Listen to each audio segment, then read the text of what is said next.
मध्यकालीन भारत का इतिहास ये वो टॉपिक है जहाँ से हर एग्जाम में सवाल आता ही आता है। इसलिए अब हम करेंगे रोज एक नया टॉपिक और उसी टॉपिक से 60 से 70 इम्पोर्टेंट क्वेश्चन प्रैक्टिस करेंगे। अब आप खुद सोचिए, अगर हर टॉपिक से 60 से 70 क्वेश्चन कर लिए तो उस टॉपिक से क्वेश्चन बाहर जाने का एक भी चांस नहीं बचेगा। अगर अब भी भरोसा नहीं है तो बस इस वीडियो को 1 से 2 मिनट देख लीजिए, को खुद समझ आ जाएगा कि सीरीज कितनी पावरफुल है। आज का टॉपिक है इस्लाम धर्म का उदय और कल करेंगे अरब और तुर्क आक्रमण। मैं वादा करता हूँ यहाँ से पढ़ोगे तो एग्जाम में आपका कॉन्फिडेंस अलग लेवल का होगा। चलो शुरू करते हैं। पहला सवाल, मैं ज़्यादा टाइम नहीं लूँगा, सिर्फ स्पीड से पढ़ते जाऊँगा। आप ध्यान से 1-2 मिनट देखिए, मैं आपका टाइम ख़राब नहीं करूँगा। एक क्वेश्चन बोला, फिर वेट किया, फिर पूछा, नहीं, इस सबसे टाइम ख़राब होता है।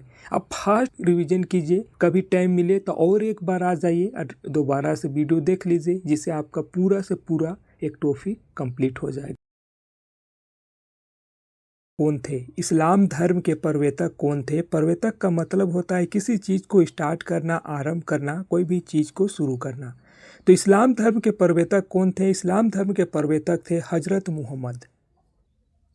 हजरत मोहम्मद का जन्म कब हुआ? हजरत मोहम्मद का जन्म 570 ईस्वी में हुआ।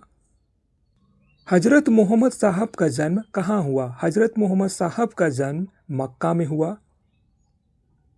कई बार यहाँ से एग्जाम में क्वेश्चन आते हैं, आप ध्यान से देखिए, मैं टाइम आपका ख़राब नहीं करूँगा, फास्ट से पढ़ते जाऊँगा, आंसर बताते जाऊँगा। वे किस जनजाति से थे? मतलब हजरत मोहम्मद किस जनजाति से थे? तो हजरत मोहम्मद कुरैश जनजाति से थे। उनका संबंध किस वंश से था? हजरत मोहम्मद का संबंध किस वंश से था? तो वे हमीस वंश से थे। उस वंश का नाम था हमीस। हजरत मोहम्मद साहब हमीस वंश से थे। उनके पिता का क्या नाम था? हजरत मोहम्मद साहब के पिता का क्या नाम था? हजरत मोहम्मद साहब के पिता का नाम था अब्दुल्लाह। उनकी माता का क्या नाम था? मतलब हजरत मोहम्मद साहब की माता का क्या नाम था? माता का नाम था अमीना। हजरत मोहम्मद साहब की माता का नाम अमीना था। उनके दादा का क्या नाम था? मतलब हजरत मोहम्मद साहब के दादा का क्या नाम था? हजरत मोहम्मद साहब के दादा का नाम था अब्दुल मुतल्लिब। याद करना, कई बार क्वेश्चन आता है यहाँ से। पालनकर्ता चाचा कौन थे? मतलब हजरत मोहम्मद साहब को पालने वाले उनके चाचा थे और उनके चाचा का नाम था अबू तालिब। उनकी पत्नी का क्या नाम था? मतलब हजरत मोहम्मद साहब के पत्नी का क्या नाम था? हजरत मोहम्मद साहब के पत्नी के नाम था खदीजा।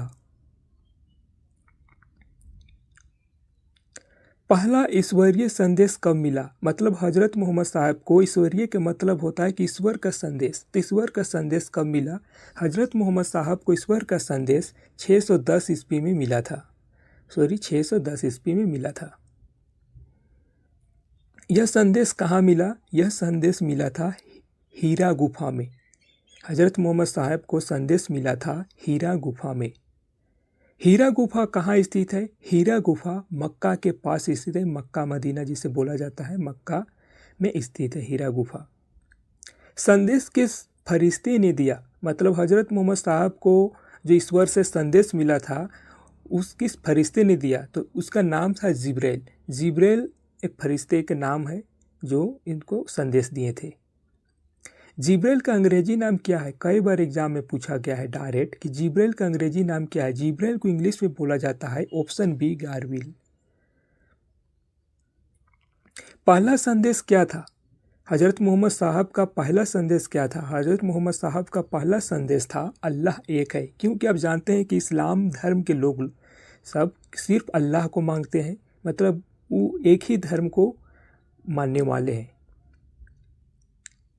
मोहम्मद साहब के विचार किस पर आधारित थे? मोहम्मद साहब के विचार किस पर आधारित थे? मोहम्मद साहब के विचार एकस्वरवाद पर आधारित थे।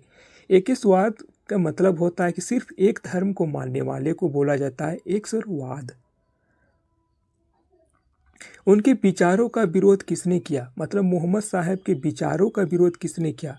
तो बहुदेववादियों ने विरोध किए थे, क्योंकि बहुदेववादियों का मतलब होता है कि बहुत सारे देवी देवताओं का पूजा करने वाला या बहुत देवी देवताओं को मानने वाला। याद करते जाना है। विरोध करने वाला लोग कौन थे, मतलब हजरत मोहम्मद साहब के विरोध करने वाले लोग कौन थे, तो वो लोग थे मूर्ति पूजक। जैसे कि जो लोग मूर्ति पूजा करते थे वे लोग विरोध करते थे। उनके जीवन को खतरा क्यों हुआ, हजरत मोहम्मद साहब के जीवन को खतरा क्यों हुआ, उनके विचारों का विरोध करने लगे इसलिए उनके जीवन को खतरा होने लगा, क्योंकि वह अलग विचार रखते थे, मूर्ति पूजा करने वाले अलग विचार रखते थे, जिसके कारण। मक्का से मदीना जाने की घटना क्या कहलाती है, मक्का से मदीना जाने की घटना हिजरत कहलाता है। ये भी एग्जाम में कई बार पूछा गया है। हिजरत कब हुई, हिजरत कब हुई, हिजरत 622 ईस्वी में हिजरत हुई। हिजरत का क्या अर्थ होता है, हिजरत का अर्थ होता है स्थान परिवर्तन करना, मतलब एक स्थान को छोड़ के दूसरे स्थान में जाना। मुस्लिम धर्म में उर्दू में हिजरत कहा जाता है। हिजरी संवत कब से शुरू हुई, हिजरी संवत कब से शुरू हुई, हिजरी संवत हिजरत से शुरू हुई। हिजरत का मतलब आपने अभी पीछे पढ़े कि हिजरत का मतलब होता है कि स्थान को, एक स्थान से दूसरे स्थान जाना। मक्का से आने वाले अनुयायी क्या कहलाए, मक्का से आने वाले अनुयायी को मुहाजिर कहा गया। मक्का से जो भी अनुयायी मतलब जो भी लोग आए थे उसको मुजाहिर कहा गया। मदीना के लोग क्या कहलाए, मदीना के लोग क्या कहलाए, मदीना के लोग अंसर कहलाए। अंसर का मतलब एग्जैक्ट मुझे नहीं पता, मैं अगले वीडियो में आपको बता दूंगा। अगर कोई जानते हैं तो कमेंट प्लीज़ कर दीजिए, अभी मेरा माइंड में नहीं आ रहा है। मदीना में उनकी स्थिति कैसी हुई, तो हज़रत मोहम्मद साहब का मदीना में स्थिति उनकी मजबूत होने लगा, क्योंकि अरब में भारी मात्रा में लोग इस्लाम को मानने लगे, प्रचलन होने लगा, इसलिए उनकी मजबूती हुई, उनकी स्थिति बढ़ती गई, मजबूत होते गई। वे पुनः कहाँ लौटे, वे पुनः कहाँ लौटे, वे दोबारा से कहाँ लौटे पूछ रहा है। तो मक्का में, मदीना गए, फिर मक्का गए, पुनः मक्का लौटे। उनकी मृत्यु कब हुई, हज़रत मोहम्मद साहब की मृत्यु कब हुई, हज़रत मोहम्मद साहब की मृत्यु 632 ईस्वी में हुआ। ये भी क्वेश्चन कई बार पूछा गया है। उनकी मृत्यु तक क्या हुआ, उनकी मृत्यु तब क्या हुआ, अरब ने इस्लाम धर्म को पूरी तरह से एक्सेप्ट कर लिए थे। उनकी मृत्यु, हज़रत मोहम्मद साहब की मृत्यु से पहले अरब ने इस्लाम धर्म को पूरा प्रचार प्रसार किया और बहुत काफ़ी मात्रा में, मतलब काफ़ी मात्रा में इस्लाम को एक्सेप्ट कर चुके थे।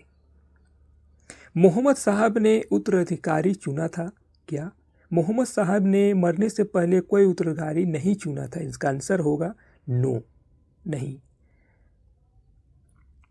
उनके बाद क्या हुआ, हज़रत मोहम्मद साहब के मृत्यु के बाद क्या हुआ, तो मतभेद होने लगा, लोग आपस में लड़ने लगे। अभी आपने आगे पढ़ेंगे कि सिया सुन्नी का नाम आपने कभी सुने होंगे ज़रूर, सिया सुन्नी में बंटने लगे, विवाद होने लगा उनकी मृत्यु के बाद। इस्लाम कितने भागों में बटा, इस्लाम 2 भागों में बटा, जिनका नाम था सिया और सुन्नी। ये कौन थे, तो ये सिया और सुन्नी थे। इस्लाम 2 भागों में बट गए हज़रत मोहम्मद साहब की मृत्यु के बाद। पहले खलीफा कौन थे, कई बार एग्जाम में पूछा गया है, पहले खलीफा कौन थे। पहले खलीफा का नाम है अबू बकर। कई बार एग्जाम में पूछा गया पहला दूसरा खलीफा कौन थे बोल के। दूसरे खलीफा का क्या नाम है, दूसरे खलीफा का क्या नाम है, दूसरे खलीफा का नाम है उमर। तीसरे खलीफा का क्या नाम है, तीसरे खलीफा का नाम है उस्मान। चौथे खलीफा कौन थे, चौथे खलीफा थे अली, चौथे खलीफा का नाम था अली। खुलफा ए रशीदीन का क्या अर्थ है, पूछा गया है खुलफा ए रशीदीन का क्या अर्थ है। खुलफा ए रशीदीन का अर्थ है सही मार्गदर्शन। इस्लाम धर्म में सही मार्गदर्शन को खुलफा ए रशीदीनी का अर्थ दिया गया है। कुल कितने राशिदीन खलीफा थे, कुल कितने राशिदीन खलीफा थे, 4 5। इस्लाम का मुख्य ग्रंथ कौन सा है, इस्लाम का मुख्य ग्रंथ कुरान। कुरान में क्या है, कुरान में संदेश है।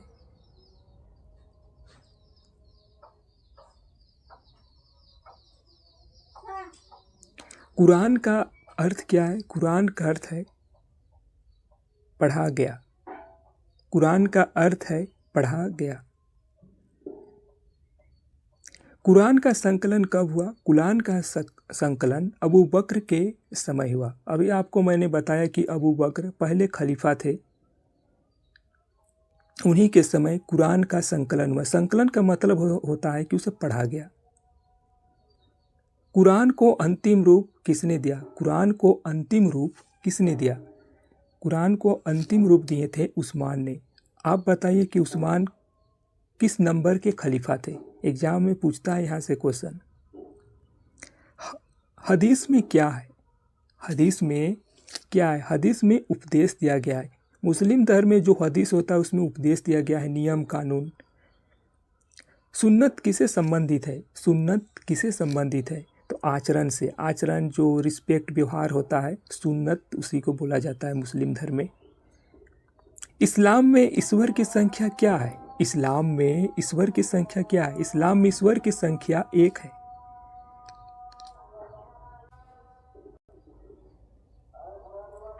इस्लाम में मूर्ति पूजा क्या स्थान है? इस्लाम में मूर्ति पूजा का विरोध है, क्योंकि इस्लाम लोग, आप लोग जानते हैं कि मुस्लिम संप्रदाय के लोग या मुस्लिम लोग इस्लाम को सिर्फ अल्लाह को मानते हैं।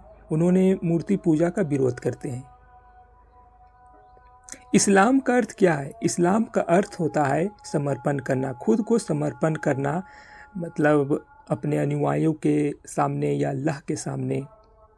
सबसे पवित्र शहर कौन सा है? इस्लाम धर्म के अनुसार सबसे पवित्र धर्म मक्का है।